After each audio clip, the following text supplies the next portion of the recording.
Ada sebagian dari kita, bahkan seluruh rakyat Indonesia, belum mengetahui kenapa Anies mencalonkan diri sebagai presiden.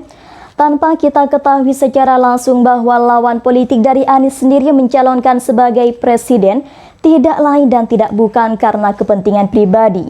Seperti karena ingin mempertahankan kekuasaan dinasti politiknya, ada juga yang hanya sekedar menjadi budak partai politik. Itu mengapa sebabnya kenapa kita harus memilih Anies Baswedan nanti? Ini jawabannya. Anies Baswedan ibarat paket lengkap dibanding dua kandidat lainnya pada Pilpres 2024. Pemilu menjadi momentum yang tepat untuk suksesi kepemimpinan nasional yang sudah berkuasa hampir 10 tahun ini. Mengapa harus memilih Anies Baswedan? Karena Anies Baswedan calon satu-satunya yang saat ini membawa Indonesia pada perubahan. Kata admin Forkom Jaringan Relawan Anies Baswedan, Marlina, usai menghadiri pengukuhan tim 100 Bakorsi DIY di Royal Bronto, Matrijon, Yogyakarta. Menurut dia, gerakan relawan Anies Baswedan merupakan bagian dari keinginan rakyat Indonesia.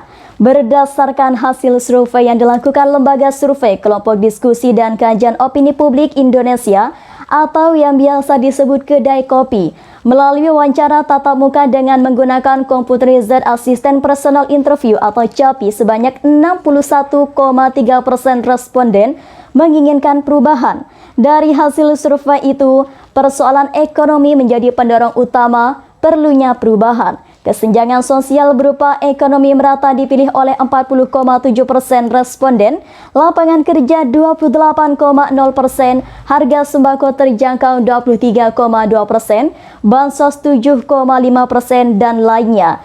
Menurut Marlina, di antara tiga yang muncul sebagai kandidat presiden, hanya Anies Baswedan yang merepresentasikan keinginan mayoritas rakyat yang menginginkan perubahan. Lebih dari itu, dari ketiganya, Anies Baswedan paling mumpuni dan paket lengkap. Ya, Pak Anies paket lengkap. Kecerdasan ada, santun ada, taat beragama, religius, nasionalisme juga. Semua ada pada Pak Anies, tegasnya. Senada dengan yang disampaikan Ketua Tim 100 Bakorsi Yogyakarta, M. Ilhan Mukmin, dia menilai Anies Baswedan dari dua pendekatan, objektif dan subjektif. Kondisi objektif, kondisi negara yang sedang tidak baik-baik ini membutuhkan sosok yang memimpin, yang mumpuni, rakyat menginginkan perubahan. Lokomotif itu ada pada Anies Baswedan, bukan pada keduanya. Kami butuh pemimpin yang bisa mengubah kondisi ini. Kami butuh perubahan. Kalau pemimpinnya dari yang lama, ya tidak ada perubahan, ungkapnya. Sedangkan secara objektif, Ilham mengaku kenal dengan Anies Baswedan. Kebetulan saya teman Mas Anies waktu kuliah di UGM dulu. Pernah saat mau aksi demo kami mempersiapkan di rumah Anies, menginap semalam di rumahnya, mencegah penangkapan. Katanya insya Allah dia orang yang tidak macam-macam, tidak neko-neko baik secara pribadi maupun sebagai pemimpin atau gubernur di Jakarta, imbuhnya. Anies juga punya segudang portofolio dan pengalaman panjang dalam dunia pemerintahan, akademik, dan aktivisme.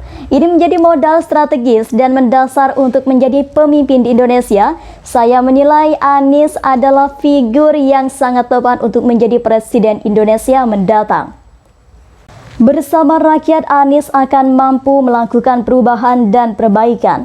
Demi terwujudnya restorasi Indonesia, kita masih memiliki banyak pekerjaan rumah yang perlu perubahan untuk diperbaiki dan berbagai persoalan struktural dan mendasar yang harus diselesaikan. Kita semua berharap Anies mampu bersama rakyat melayani seluruh kebutuhan warga negara tanpa terkecuali, ujar politisi senior Partai Demokrat ini. Lebih lanjut, Menteri Koperasi dan UKM di era Presiden SBY ini mengungkapkan bahwa kemunculan Anies sebagai calon presiden sebagai ikhtiar melunasi janji kemerdekaan Indonesia yang berkeadilan sosial, tercermin pada tercukupnya kebutuhan mendasar rakyat, harga yang terjangkau, penegakan hukum tanpa tebang pilih, terkikisnya angka kemiskinan dan pengangguran, serta terjaminnya hak-hak sosial dan politik warga negara. Inilah sederet harapan yang harus terwujud di negara ini. Menurut Syarif, pemimpin mendatang harus mencerminkan kehendak rakyatnya, Bonus demografi akan menjadi berkah jika pembangunan sumber daya manusia dioptimalisasi. Hal ini mesti diawali dengan munculnya pemimpin-pemimpin yang memang memahami kehendak rakyat. Figur Anies perlu ditopang oleh pasangan yang saling melengkapi dan bersenyawa. Sosok Ketua Umum Partai Kebangkitan Bangsa Caimin atau Muhaimin Iskandar punya kualitas dan portofolio yang sepadan dengan Anies sehingga keduanya sangatlah tepat memimpin Indonesia. Dalam konteks platform perjuangan, PKB dan Nasdem punya kecocokan, sama-sama berjuang menegakkan nasionalisme, religius, demokrasi, keberagaman, dan menjunjung tinggi hak asasi manusia. Di sisi lain, PKB dan Caimin dalam berbagai survei elektabilitasnya semakin meningkat terus, merupakan modal yang kredibel dan penting untuk memenangkan kontestasi Pilpres 2024. Pasangan Amin ini akan membawa Indonesia menjadi negara maju dan sejahtera di era digital yang menuntut inovasi dan akselerasi. Kita membutuhkan sosok yang cerdas, visioner, dan berkarakter.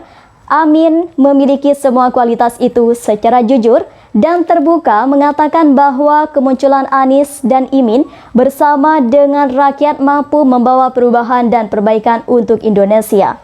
Tutur Syarif, cukup di sini bersama saya. Jangan lupa like, komen, dan subscribe channel Hodari Podcast Rakyat dan sampai jumpa.